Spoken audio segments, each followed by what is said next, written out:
et bienvenue sur Médian TV. Nous sommes le 8 mars et c'est la journée internationale des droits des femmes, l'occasion de faire le focus sur l'évolution socio-économique des femmes sur le continent, surtout de voir comment leur autonomie financière et économique est-elle favorisée dans le contexte actuel. Et pour en parler, nous avons le plaisir de recevoir Cissé Aïssatou Cissé. Elle est lauréate du prix de l'excellence du meilleur chef d'entreprise dans la catégorie femmes en Côte d'Ivoire. Elle est en direct avec nous depuis Abidjan. Bonjour et bienvenue à vous, Madame Cissé. Bonjour, Monsieur Baldi. Alors, tout d'abord, félicitations à l'occasion de cette journée. Et la première question, globalement, quel regard portez-vous sur l'évolution de la condition de la femme en Afrique ? Alors, je vous remercie de l'occasion que vous me faites aujourd'hui, en cette journée des droits internationaux de la femme, de pouvoir m'exprimer. Le regard que nous faisons aujourd'hui sur l'évolution de la femme, nous constatons que la femme africaine a beaucoup évolué, tant au niveau de l'autonomisation socio-économique, politique et dans son environnement familial. Et pour nous, nous pensons que c'est très important. C'est vrai que il y a beaucoup d'actions qui ont été faites par rapport aux droits internationaux qui nous ont été communiqués. Beaucoup reste à faire et nous sommes persuadés que si nous nous mettons ensemble pour développer un bon plan d'action, toutes les femmes africaines auront la possibilité d'être autonomisées tant sur le plan économique, sur le plan social et sur le plan politique. Alors, donc c'est un constat donc à l'heure actuelle. Alors, vous évoquez l'aspect économique justement dans lequel vous êtes actif. Je rappelle que vous êtes chef d'entreprise et lauréate donc de la catégorie meilleure femme, donc chef d'entreprise. Sur le plan économique, comment évoluent les choses ? Écoutez, sur le plan économique, nous avons beaucoup d'évolutions parce que déjà, il est permis à toutes les femmes entrepreneurs de pouvoir avoir accès à un capital humain très important. C'est-à-dire qu'aujourd'hui, nous avons accès à notre développement sur le plan de formation qui est très important parce que si nous voulons... Alors, Allô, vous m'entendez? oui, nous vous entendons, nous vous entendons. De ce fait, il est très important que les femmes prennent conscience qu'elles ont un pouvoir à développer, c'est ce pouvoir à mettre en place la formation, faire en sorte que la formation soit un capital important dans leurs actions, dans le développement de leurs actions, et en plus pouvoir comprendre le développement de leurs activités. Et sur le plan financier, euh, nous constatons aujourd'hui que nous avons un besoin financier énorme. C'est sûr qu'il faudrait déjà qu'on essaie de voir comment mettre en place un plan financier sud-sud par des coopérations sud-sud qui permettraient aux entrepreneurs issus de tissus africains de pouvoir mieux développer leurs activités, de pouvoir mieux vendre leurs activités au niveau de la coopération sud-sud et de pouvoir même transmettre leurs différentes manière de comprendre l'autonomisation des femmes. Alors, il est vrai que le plus souvent, on est sur des revendications et peut-être qu'on oublie les réalisations. Sur la base de vos constatations, quelles sont aujourd'hui les réalisations positives en faveur de la femme que vous pouvez mettre en avant ?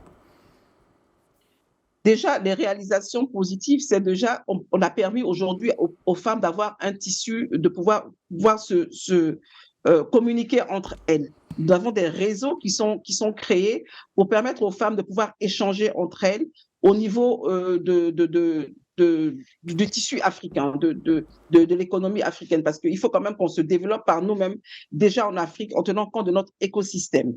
Donc, le favoritisme qui est mis en évidence, c'est de permettre à toutes les femmes issues du tissu économique de pouvoir échanger de leurs difficultés, de pouvoir partager leurs difficultés et de pouvoir développer leurs actions à tous les niveaux. Au niveau justement de la formation dont je parlais tantôt, qui est très importante, parce qu'aujourd'hui, nous avons conscience qu'il faut pouvoir mettre l'accent sur le capital humain. Il faut pouvoir se développer par le capital humain qui est très important, parce que sans la formation, on ne pourra pas développer nos entreprises et surtout pouvoir nous projeter justement sur du moyen et du long terme. Qu'entrepreneur, nos objectifs, c'est de créer justement de la richesse et de la valeur, mais pouvoir créer de la richesse et de la valeur, il faut peut-être comprendre et bien comprendre l'utilité de l'activité que nous voulons développer. Donc aujourd'hui, nous avons des droits, et il faudrait que nous mettions en application les droits qui nous sont acquis, à savoir, il y a le droit de la parité du genre, à savoir que toutes les femmes peuvent accéder à tous les niveaux d'activité au même titre que les hommes. Donc, nous avons notre place à prendre, et c'est de savoir maintenant comment nous mettons des actions pour pouvoir prendre nos places auprès des hommes et pouvoir avancer avec. En tout cas, ces actions sont importantes. Alors, comme je le disais, les revendications ne cesseront jamais parce qu'il y a du chemin à faire. Sur ce plan-là, selon vous, quelles sont les priorités?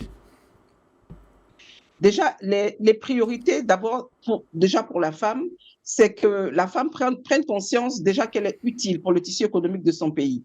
Nous devons favoriser l'alphabétisation. L'alphabétisation est très importante parce qu'en Afrique, on constate que vraiment le taux d'alphabétisation est très élevé. Donc, comment emmener à réduire ce taux d'alphabétisation pour permettre aux femmes de mieux comprendre. Vous parlez d'analphabétisme.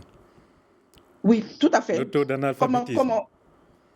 Le taux d'analphabétisme, oui, tout à fait. Donc, comment réduire ce taux d'analphabétisme pour permettre aux femmes, justement, de pouvoir mieux comprendre leurs droits, les droits qui leur sont acquis. Parce qu'effectivement, aujourd'hui, on parle de la Journée internationale des droits des femmes, mais combien de femmes ne connaissent pas l'utilité de ces droits? Pas parce qu'elles ne veulent pas, mais c'est tout simplement parce qu'elles ont le problème de l'acquisition de la langue. Donc, il est important pour nous aujourd'hui de tout faire pour que ce taux d'analphabétisme soit vraiment réduit à un taux très, très bas pour que les femmes puissent comprendre. Et aussi, il est très important aujourd'hui de mettre en place des mécanismes de fonctionnement et de développement financier, d'accompagnement pour les femmes qui sont dans le tissu économique, qui sont dans l'entrepreneuriat. Parce que l'accès au financement est un frein pour les femmes, mais il faudrait que cet accès au financement soit accessible à toutes les femmes et compréhensible surtout à toutes les femmes qui veulent se lancer ou qui se sont lancées dans l'entrepreneuriat pour comprendre qu'elles ont des droits et qu'elles doivent bénéficier de ces droits. Donc, pour nous, c'est important déjà de mettre en accent de faire développer un système d'alphabétisation générale, numérique et classique pour toutes les femmes, déjà dans les pays africains, pour leur permettre de mieux comprendre les droits qui leur sont acquis. Alors, c'est un point qu'on allait évoquer, mais du moment que vous parlez d'alphabétisation, c'est aussi la scolarisation des filles, mais surtout, la possibilité pour ces filles de poursuivre leur scolarité jusqu'au bout. À ce niveau, on sait que c'est une question extrêmement préoccupante dans pas mal de pays. Comment évolue à ce niveau-là? Quel constat faites-vous ces dernières années? Écoutez, pour mon pays, que je sais, en Côte d'Ivoire, nous avons un bon plan d'alphabétisation pour les femmes, pour la jeune fille et pour la fille en particulier, parce que tous ces plans, tous ces éléments sont mis en place pour permettre à la jeune fille d'aller à l'école, parce que l'école ici en Côte d'Ivoire est gratuite et imposable. Et ça, c'est déjà important. Maintenant, c'est la sensibilisation qu'il faut faire autour pour permettre aux parents de laisser leur fille aller à l'école, étudier, terminer leurs études, avoir la compréhension de la langue et après avoir justement soit qu'elles rentrent dans un centre de formation ou alors de pouvoir poursuivre leurs études pour aller dans des grandes universités et pour pouvoir être autonomes financièrement, économiquement et après, pourquoi pas politiquement, parce que c'est très important. On ne pourra pas avoir notre autonomisation politique, financière ou économique tant que déjà au niveau de la base, c'est-à-dire la base, c'est l'alphabétisation. La femme n'est pas prise en charge dès le départ. Mais en Côte d'Ivoire, nous avons un bon plan d'alphabétisation pour la jeune fille et pour les jeunes garçons. Alors, cela dit, là aussi c'est une question qui se pose, on sait que les femmes sont présentes dans les activités économiques, mais comment surtout les faire passer de l'informel au secteur formel? Parce que peut-être la majorité de nos sœurs, de nos mamans et amis qui s'activent, une bonne partie sont dans l'informel. Comment les aider en termes de programmes pour les insérer dans le secteur formel? D'abord, c'est de les sensibiliser à leur faire comprendre qu'une activité formelle est plus rentable qu'une activité informelle. C'est pour cela que justement, nous avons mis en place des réseaux de sensibilisation, de formation qui conscientisent les femmes en leur disant que vous avez effectivement ce projet de vous projeter dans l'entrepreneuriat, mais il serait important de vous projeter dans un entrepreneuriat formel parce qu'on gagnerait, on gagne énormément en entrant dans le formel. On prend par exemple le cas de la Covid. Quand il y a eu la Covid, il y a eu des activités qui ont été arrêtées parce que en fait la pandémie l'obligeait.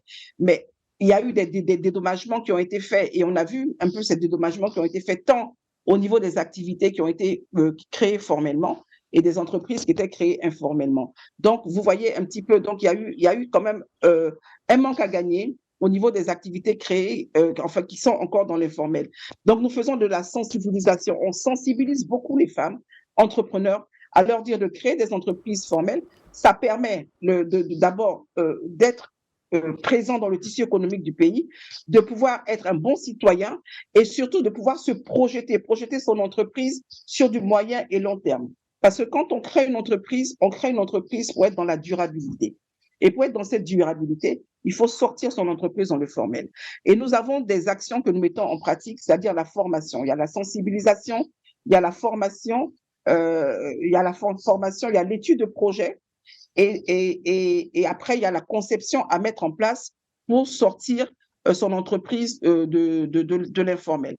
Et aujourd'hui, au niveau de la fiscalité, c'est vrai que nous sommes en pourparlers avec nos autorités dans ce domaine pour avoir une fiscalité souple pour permettre justement aux entrepreneurs qui sont encore dans le secteur informel d'accéder au secteur formel pour pouvoir mieux comprendre et mieux être présents dans le tissu économique de notre pays afin de mieux le développer. En tout cas, cela permettra à des femmes comme vous d'aller le plus haut possible. Je rappelle que vous êtes donc lauréate du prix de l'excellence donc en Côte d'Ivoire pour les femmes chefs d'entreprise. Alors justement, comment faire en sorte que celles qui sont dans le circuit formel puissent émerger et se distinguer? Parce que là aussi, on me dit souvent que peut-être qu'à un moment il y a comme une sorte de plafond de verre qui est là. Comment briser justement ce plafond de verre?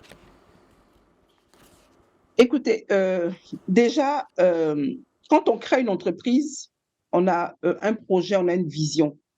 Et cette vision, déjà, nous permet de pouvoir accéder tout en étant dans le formel. C'est-à-dire créer une entreprise formelle. Ça voudrait dire avoir un registre de commerce, avoir un statut formel, avoir une gestion, une bonne compréhension de la gestion de son entreprise. Et ça permet aussi de pouvoir se projeter. Parce que comme je le disais tantôt, quand on crée une entreprise, c'est pour créer une entreprise formelle. Aujourd'hui, nous sommes dans le tissu des entreprises nationales. Nous accédons justement à nous faire connaître sur le tissu régional et international. Mais c'est parce que nous avons été créés déjà dans le formel. Et ça permet justement d'avoir une meilleure visibilité et d'être bien vus. Et aussi, ça permet d'avoir une meilleure gestion de son entreprise. C'est-à-dire pouvoir gérer son entreprise, c'est pouvoir créer des entreprises durables, de pouvoir embaucher, de pouvoir faire diminuer le chômage dans le pays et puis contribuer à payer ses impôts. Parce qu'un bon entrepreneur, c'est celui qui paye ses impôts, car c'est pas avec les impôts, avec la fiscalité et les impôts, que nous arrivons à développer notre pays. Donc aujourd'hui, nous essayons quand même d'expliquer aux femmes entrepreneurs il y a beaucoup d'avantages à créer son entreprise dans le formel parce qu'on a la possibilité de pouvoir partir vers les banques, de pouvoir se faire aider au niveau des banques pour avoir des financements, des crédits de financement, de pouvoir accéder à des programmes de formation Et il y a des programmes qui sont mis en place pour les femmes entrepreneurs pour leur permettre de mieux gérer leur entreprise et de pouvoir mieux se développer pour pouvoir être très important dans le tissu économique de leur pays. Alors, dans ce contexte, on imagine que le réseau est quelque chose d'important. Quelles sont aujourd'hui les organisations de femmes, disons, entrepreneurs, de femmes chefs d'entreprise qui se forment à travers la Côte d'Ivoire, par exemple, ou à travers le continent? Écoutez, déjà ici en Côte d'Ivoire, nous avons des réseaux formels. Nous avons même des confédérations. Aujourd'hui, il y a le patronat ivoirien qui est le secteur privé qui détermine le secteur privé et qui représente aujourd'hui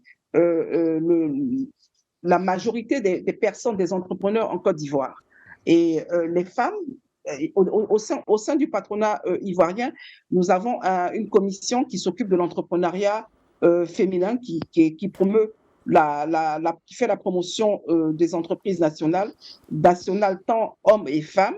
Et ça parce que et le patronat, aujourd'hui, l'objectif du patronat, c'est de faire en sorte que qu'en Côte d'Ivoire, on puisse avoir des champions nationaux. Et les champions nationaux, nous les avons. Nous les avons et nous avons besoin justement qu'il y ait une volonté politique pour pouvoir propulser ces championnes nationales afin qu'elles puissent être mieux connues, mieux vues sur le plan national et international. Mais pour le faire, comme je le dis chaque fois, il faut une bonne volonté politique. Il faut donc une bonne volonté politique pour accompagner toute cette dynamique. En tout cas, nous cesserons de vous remercier. Aïssatou Cissé, je rappelle que vous êtes chef d'entreprise, lauréate du prix de l'excellence du meilleur chef d'entreprise dans la catégorie femmes en Côte d'Ivoire. Merci d'avoir accepté notre invitation et ce fut un plaisir de vous retrouver sur Médien TV. Merci beaucoup. Je vous Merci remercie aussi et bonne fête à toutes les femmes de Côte d'Ivoire. Bonne fête à toutes les femmes. Merci à vous aussi de nous avoir suivis. Je rappelle que vous pouvez retrouver cet entretien sur notre site www.medianews.com. Bonne journée et bonne suite de programmes sur Médien TV et surtout bonne journée internationale à toutes les femmes africaines et du monde.